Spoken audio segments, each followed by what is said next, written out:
Can you hear me? Yes. Okay, cool. Alright. I'm Luke, and today I'll be presenting my research on Peter J. Booras. So, just a quick overview. First, I'll go over what I did specifically, and then I'll go through his personal life. Following, I'll go through his business life, both as an inventor and an artist. Then I'll touch upon his rather interesting political and civic life. And then finally, I will go through why he matters and then some remaining research questions. So first, about the project itself.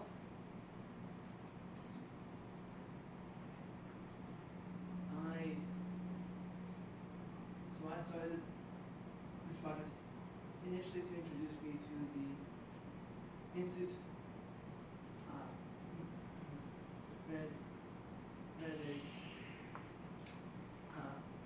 metadata guidelines as part of my history internship course, but the project quickly became a research and writing project, and so the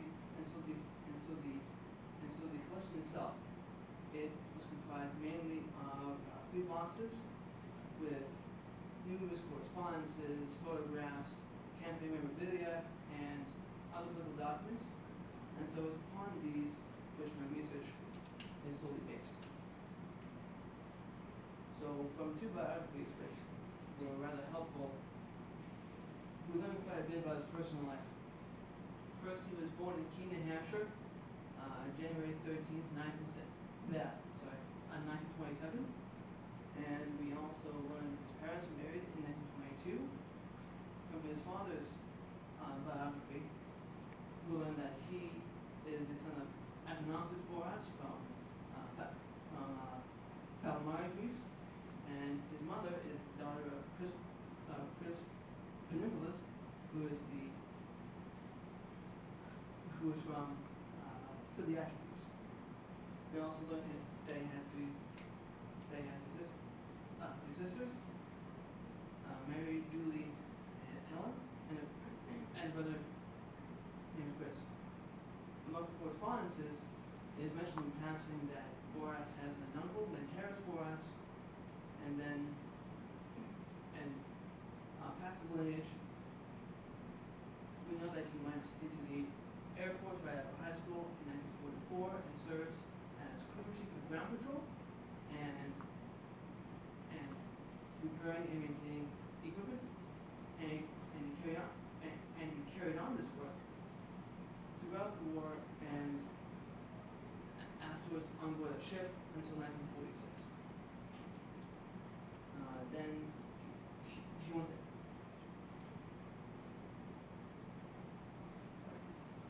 Then he went into MIT and graduated in 1951 with a BS in Business Administration and Electrical Engineering. And then finally, we know that by 1975 he was married with a letter sent by Senator Lawrence Cotton. He addressed the household as Mr. and Mrs. Booras. Going into his business life as an artist, we know that he, again from the same biography, that he got his start between 1951 and 61 when he founded Yankee Artists Incorporated, which was a reading club publishing company. And in the collection, we have numerous comic strips, greeting cards, and draft materials for both. And so through this, he created a series called John Q. and Son, which he used to promote his Senate campaign. We know this from 5 cartoons which appeared in 4 newspapers. The first in the Concord Monitor, in the Postman Record, and then the Concord Monitor, 2 in Foster's Daily Democrat, and the last one in Foster's Daily Democrat's op-ed section. In each, the character would share some kind of concern or agreement with the candidate or overall the issues, and then John Q. Endower's son would enter and tell him about Peter Booras. In this example I have up here, we have John Q. and his son going for a walk, and his son's talking about how all the candidates, they're making all these promises, and it's a little hard who to trust. And his father turns around and quite distinctly tells him, "I've got my faith in Peter Booras." After the Senate campaign, which I'll go into later on, he focused heavily on John Q. and son between 1972 and 73. And we know this from two things. First, the Yankee Artist document, which lists 27 different papers in 24 towns to which John Q. and son comics were sent. And then we have a series of comics appearing in the Keene Shopper, which verified this from December 20, 1972 until September 26, 1973. As an inventor, he got his start again in 1951, developing his designs for the endless Bredlo system. A little bit about that. The goal of the EBS was to take the time that took to make bread from 6 to 8 hours to a matter of 7 minutes. And so he would start by mixing dry ingredients into some base liquids, and then it goes into a second stage where it is worked under the pressure of carbon dioxide, and when it's released, it passes instantly and is cooked on belts. And we know this because in the letter to Nelson Rockefeller, he explains the process in hopes that Rockefeller will be interested in the product. And then he also founded a company to handle it. But then things kind of drop off from there and don't pick up again until 1961 to 69, in which he's off trying to get it patented. And so we know this from a series of correspondences between him and Congressman James C. Cleveland. In one, sent May 29th, 1967, Booras thanks Cleveland for a telegram he received and how it assisted him in the meeting he had with the Edison Electrical Institute. And then also requested that Cleveland advertise his product to the Army. And so through this correspondence, we see a relationship where Booras is utilizing his political connections to access their connections in order to advance his product. In this case, his connection with Cleveland. And this is not an isolated case, as basically the entire collection of correspondences between him and James D. Cleveland show a dialogue where Booras either asks him to mention his product to someone he knows, or Cleveland volunteers the name of someone who might be interested.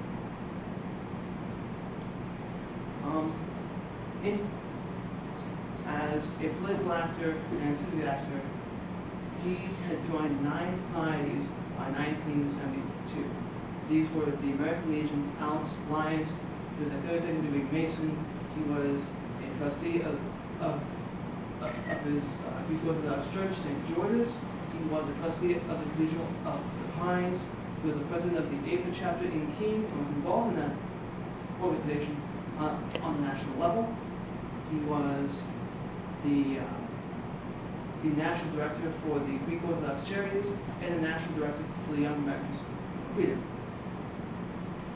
And so he became, and all as we know from the same biography I mentioned before, And so how it goes is that he learned of a writing effort to keep Agnew off the Vice President Spiro Agnew off the Republican ticket, and so he orchestrated a counter effort, which would later be known as the Writing Spiro Agnew campaign.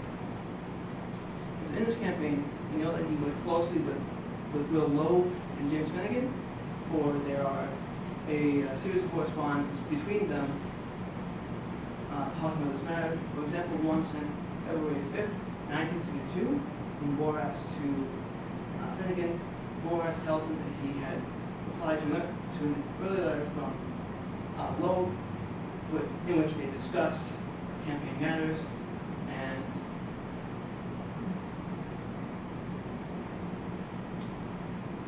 and so from this correspondence, we see a collaboration between Finnegan, Loeb, and Booras, with plans to bring him low.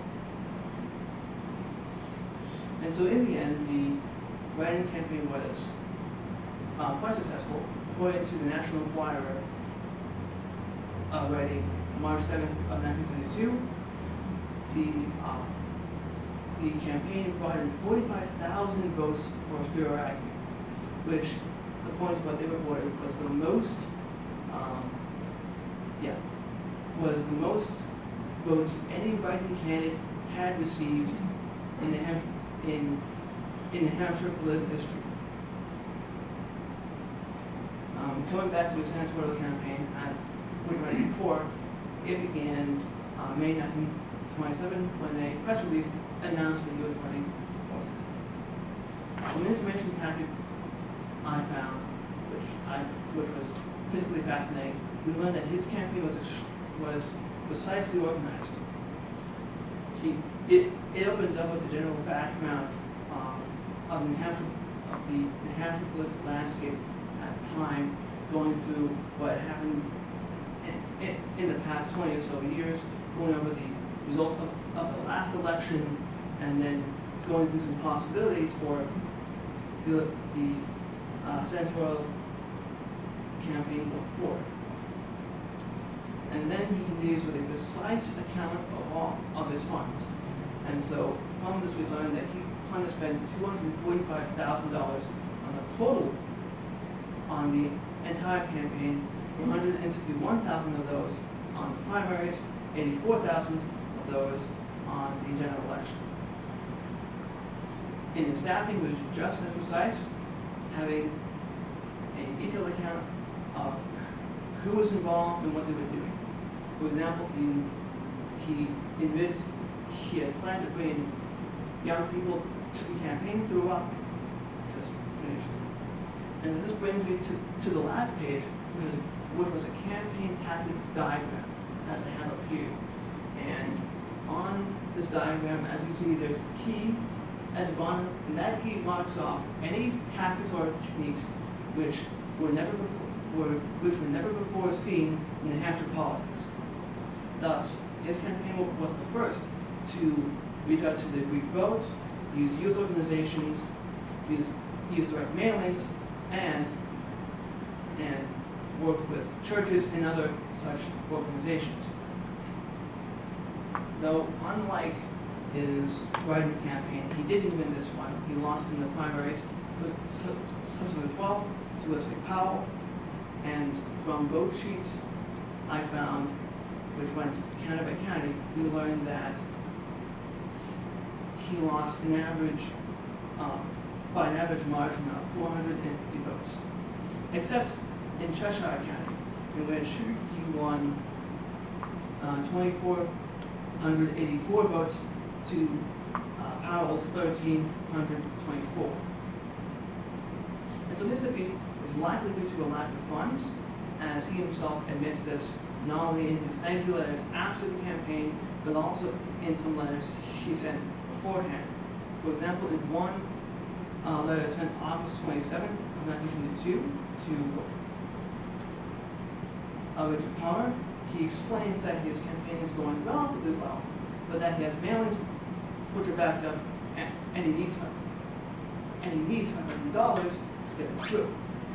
And so through this we see that he has that he's having a money shortage which could have led to his defeat. So after the Senate campaign, he continued to be quite active with the Republican Party. We know from the correspondences that he was nominated to be the treasurer of the New Hampshire Republican Committee, and through this position, he worked on a project to put then Governor Reagan to New Hampshire to speak at a dinner, which was supposed to be for January 21st of 1974. We know this from one piece of correspondence since November 21st, 1973, from Sidney Frink, in which Frink invites Booras to a dinner, at which they would discuss plans to arrange this dinner for Reagan. And we do know that they had some level of success, at least to get him to respond and to entice him to come. Or in a letter Reagan sent to Peter Booras, January 4th, 1974, Reagan thanks him him and Governor Thompson for inviting him, and says, and I quote, "I am looking forward to discussing various party matters with you in New Hampshire." And so from this, we get Reagan's clear intention to attend. Not only this, but we do have evidence that he influenced U.S. foreign policy to Turkey. We get this from the Cleveland correspondences, one which was sent October 8th, 1974, in which Cleveland thanks Booras for his note and assures him that the House will be cutting off aid to Turkey. And so this action was explained in a previous letter to be a response to Cyprian or to Turkish encroachments on Cyprian territory. And so from these correspondences, it seems possible that Booras's concern, that Booras raised concerns with these Cyprian encroachments, and that these concerns were taken into consideration by the House. And then later on, we still see him helping the Senate Republicans. We know this from two pieces of correspondence. The first one comes from Senator Norris Cotton, sent March 7th, 1975, in which he describes that the Democrats are pushing Republican influence out of New Hampshire politics, and cites the loss of the two New Hampshire senatorial seats as evidence. Though this isn't mentioned too much after that, so it's unclear how Booras helped. But in the second one, which was sent from Vice President Bush, October 14th, 1986, Bush invites Booras to the RNC 500 Club and asks him for his assistance, mainly in a monetary donation to help the Republican senators keep their seats in the upcoming election. And so to this, we do have Booras's response, and he did so compliantly, accepting the invitation and making a quick donation to the RNC. And so some further research questions. Among the collection, there were some files which had one piece of correspondence, others had quite a few, like a Cleveland file, but although I've made progress here, there's still quite a few questions that have yet to be answered. For example, what was John R. Webster's interest in Peter Booras and Peter Agnew? Or did Peter Booras come to St. A's? Also, what was his relationship to Governor Dukakis and President Gerald R. Ford?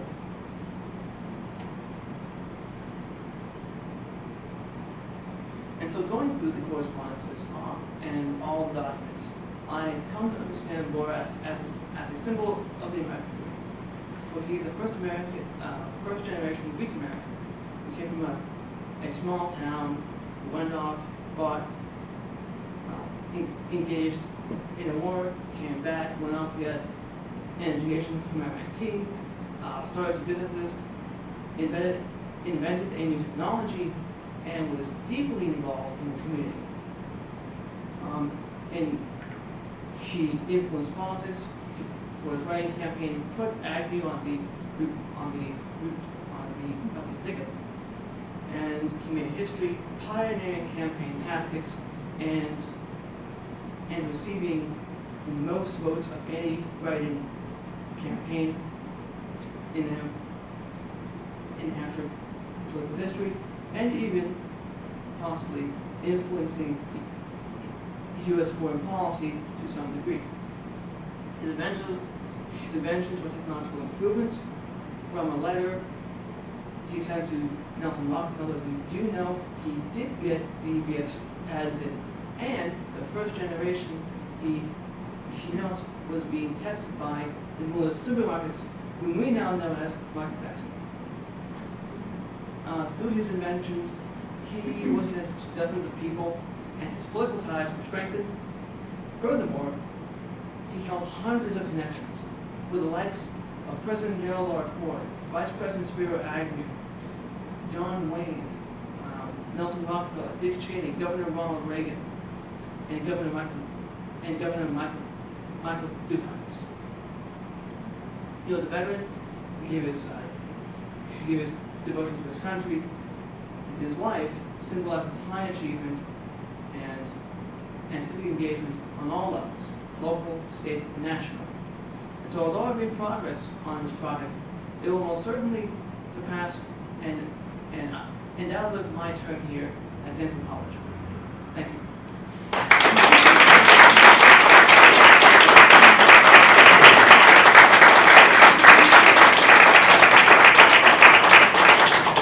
And so now we'll open the floor to Q&A.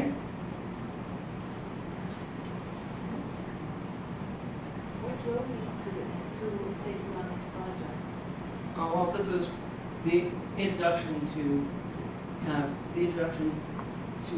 the cataloging here through the mandated guidelines, and so I was originally just coming here to learn how to catalog. But as I started going through things, I found some interesting ends, and it led to a rabbit hole, which turned it into research and writing, because this rabbit hole turned to be rather profitable, as we have seen. And so, and I think I said before, all this was for my history internship course, which I get course credit for, but it's putting me in a professional environment where I can take my learning in a classroom and apply it to a practical setting. So what methods or tools did you use to do research? Well, I basically just went through each correspondence, each document. I took notes on, when, where, who, and then basic notes on what's the relevant information here, And surprisingly enough, Google, I made a grand total of 0 Google searches on this.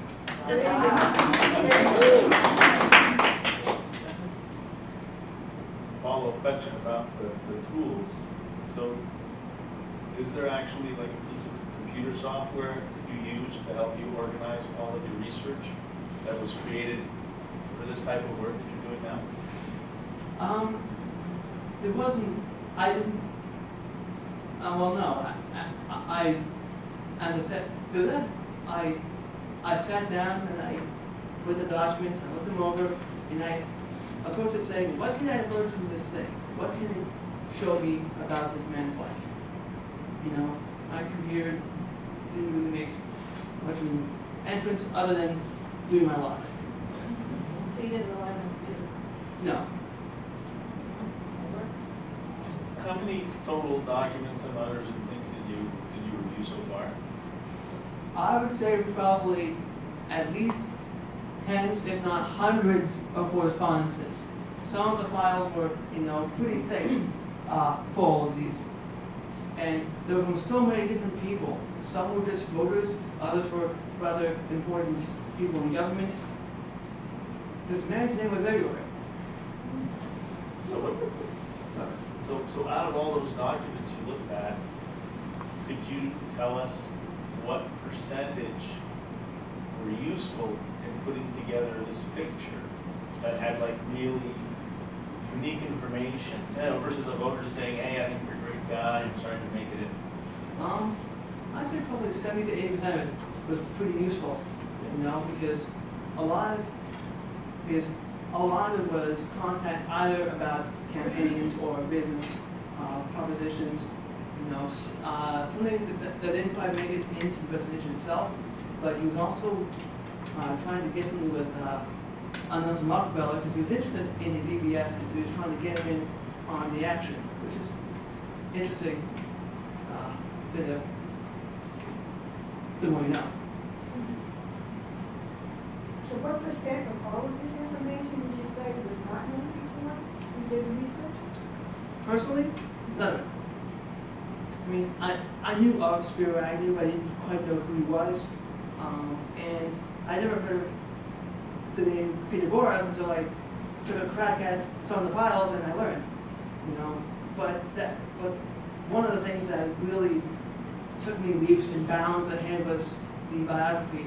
Biographies are rather amazing because they have all this useful information all cataloged for you, so you don't have to go and try and arrange this timeline yourself. You have a little bit of a framework to work from. So you mentioned that you read 2 biographies, you said? Yes, the one on Peter J. Booras himself, the one on his father. So the one on Peter J. Booras was considerably longer and much more detailed. So who wrote these biographies, and are they like books that you could possibly find somewhere? So they're not books.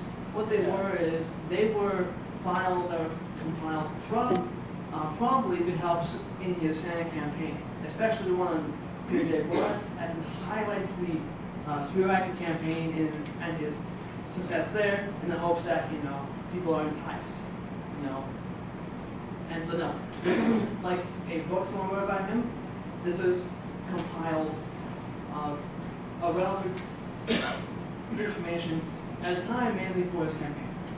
So that explains why there isn't anything out there about Peter Booras, because no one's published any information about him.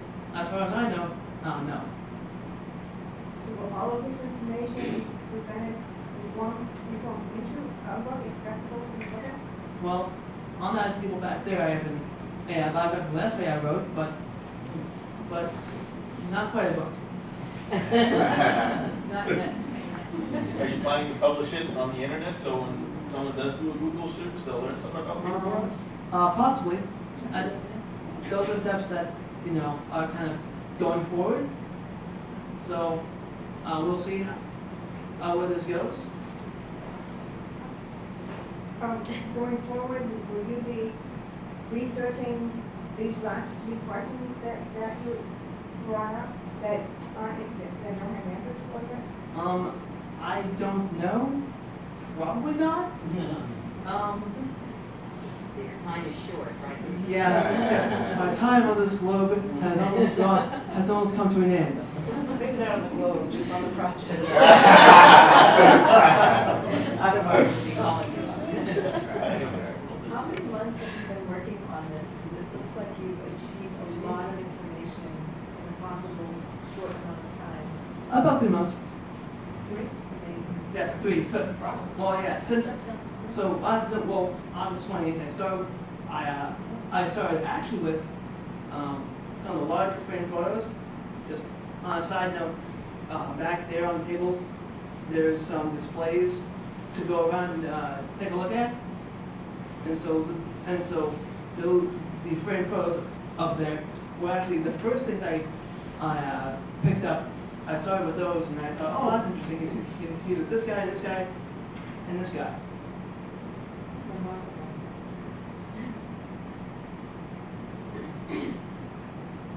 job of. So how is this internship related to what you want to go on to do? What do you think you've gotten from this that makes you more marketable than you were before? Well, certainly, a college student coming out of college with his own original historical research definitely, gives me some backing. Also, going through this, doing this kind of work, really gave me a taste for what this is, how it's done in the field. It kind of has allowed me to figure out, do I want to do this? And well, the answer is yes, because I find it interesting delving in, following all the breadcrumbs to figure out where they all lead. Hopefully not to a chocolate house with a witch inside, but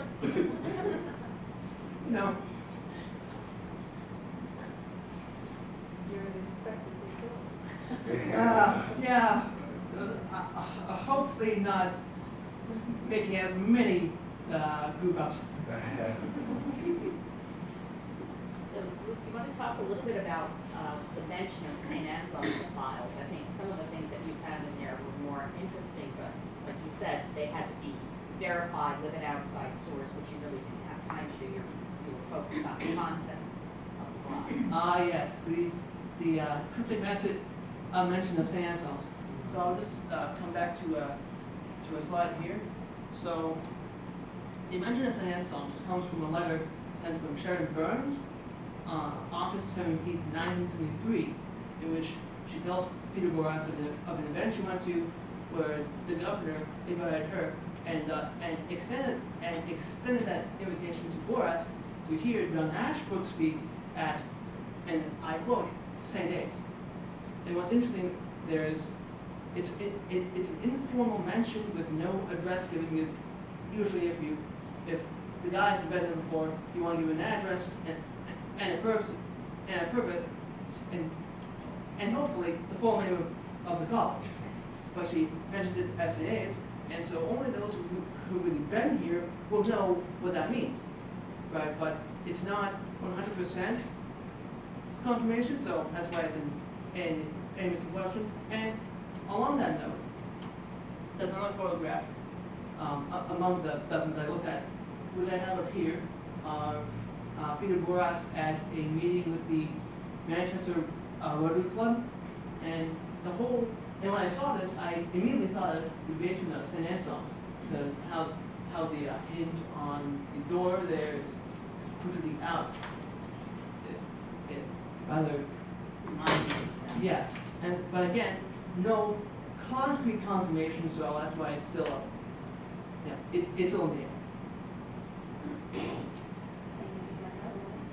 Oh yeah, absolutely. If you choose to write a book about this, about Booras, do you think there's a chance it might end up on the news, maybe, if you add additional information in this presentation? I'm not sure if there's enough for a book per se, but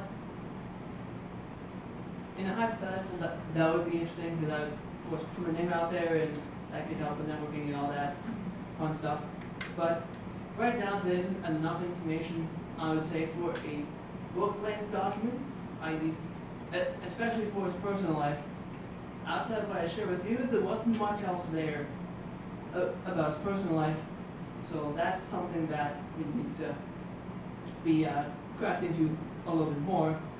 Also, I would say probably his activity past 1986. That's just kind of our bracket. So we have his birth, 1926 here, with a couple gaps in the middle, and then it ends at 86. So I don't know, what happened to him past that point. So we need to go and look around and try and find, things from there. Something that might be helpful with that is the interlibrary loan, because one thing about correspondence that's kind of funny is that you have kind of the draft, I guess, he wrote, but the guy he sent it to has the final draft.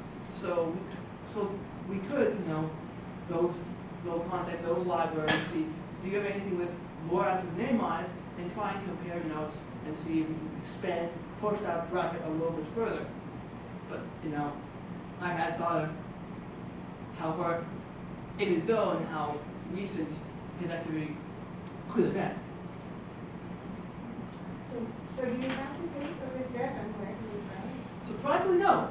That's the one thing that we didn't find, which I thought was rather ironic. You would think such an unsung important person would have his death date lying around somewhere, but no, the Bible didn't mention it, and so that's something to also look into finding out. I think that was our one temptation, the Google search was to find his obituary.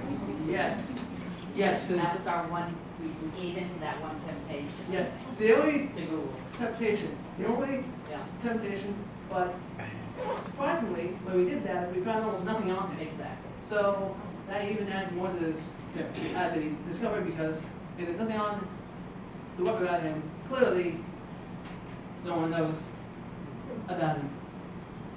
How can you be sure he's dead? Well, his family came without him, so it was kind of a clue. Yeah. Also, I'm not sure he would exactly take kindly to someone taking his stuff and donating it to some museum somewhere. All right. This might be seen as a rather cruel old joke.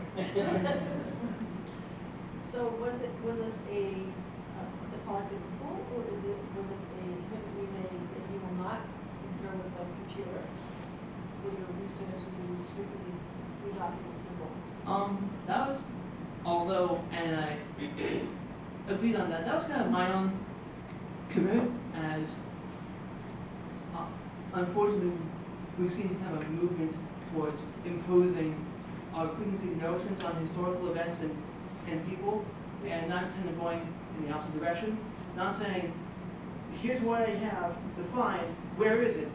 More of, what can I find in this? What can I learn from this? And so Google made it, outside that one temptation, no searches. Good.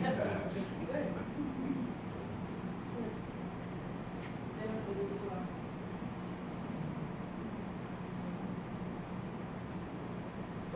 So after this, do you have any other historical projects you want to? Right now, that is to be determined. So, yeah, I'll say I'm unsure about that, possibly. Again, when I went into this internship, I had no idea what this would lead to. I had no idea that I would end up presenting on this man in front of the chair of the department. So, I guess whatever it leads you next. Is the internship as a class continue next semester? No, it's only a single semester. Really? Yeah. One semester internships. Just to comment that it's extremely impressive. Yeah, I mean, especially, get over there. 9 societies, simultaneously, mind you, not one at a time, because a part of these and committed to them at the same time. This man clearly had too much time on his hands. If he was narrating, maybe he didn't see his wife very much, maybe that wasn't, why wasn't so much mentioned. What's actually interesting is that one kind of trivial thing that the biography mentioned was that he was single. So I'm not sure, but then after going to some preparations, I did find something which a letter was addressed to a Mrs. Booras. So although that's unsure if that's his wife or one of his sisters, because he has 3 of them, so they could have gotten married and that could have been one of them. But it is interesting. This project, in our conversation, sort of made clear to you the limits of researching something really recent. You couldn't even get census data because it's not released on, I think the 1940 census is the most recent one released. So even if you'd done computer searches, you wouldn't have found much of this information. Yeah. The only other temptation, though, is with the Ford photograph. So how those photographs, as you'll see, is they'll be signed by the person who's in the photograph. Well, the one on Ford, it's signed by Jimmy Ford. And I looked at it and I go, who's Jimmy Ford? Turns out he's his half brother on his mother's side.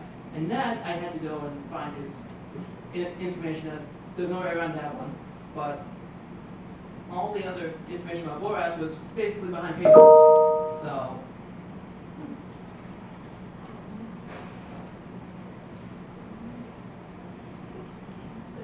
Put together very well. You presented it very well. Thank you. I definitely put in quite a few hours in this. Yes, you You did. know. Very dedicated to it. Do you want to invite people to see your? Yeah. I mean, yeah, I've before, but now I want to go back there and see those displays. Go right ahead. You know, take your time. I'll be here for at least the next half hour. You know, yeah, enjoy yourselves. Yeah, thank you.